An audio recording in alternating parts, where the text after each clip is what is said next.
বিশ্বকাপের আগে প্রস্তুতি ম্যাচে হন্ডুরাসের মুখোমুখি হয়েছে আর্জেন্টিনা।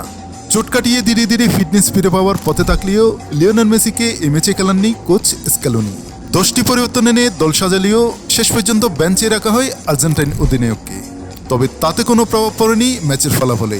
2-0 গোলে জয় নিয়ে মাঠ ছাড়ে আলবিসেলেস্তারা। যুক্তরাষ্ট্রের টেক্সাসের কাইলফিল্ড স্টেডিয়ামে অনুষ্ঠিত ম্যাচে পুরো সময় জুড়ে আর্জেন্টিনাকে সমর্থন দেন গ্যালারি ভর্তি দর্শকরা, কিন্তু বেশি ক্লান্তির কারণে মেসি মাঠে না নামায় দর্শকদের প্রত্যাশিত মুহূর্ত দেখা যায়নি। ম্যাচের 37তম মিনিটে পেনাল্টি থেকে আর্জেন্টিনাকে এগিয়ে দেন লাউতারো মার্টিনেজ। নিকোলাস তাগলিয়াফিকোকে বক্সে ফাউল করলে পেনাল্টি পায় বিশ্ব চ্যাম্পিয়নরা। দ্বিতীয়ার্ধের শুরুতেই ব্যবধান দ্বিগুণ করে আর্জেন্টিনা।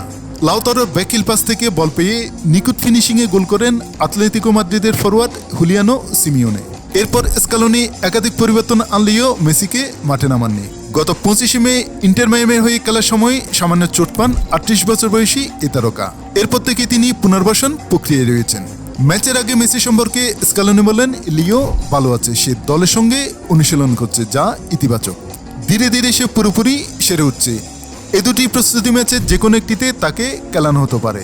তিনি আরও জানান, মেসির শারীরিক অবস্থার উন্নতি হচ্ছে এবং তা নিয়ে দলে স্বস্তি রয়েছে।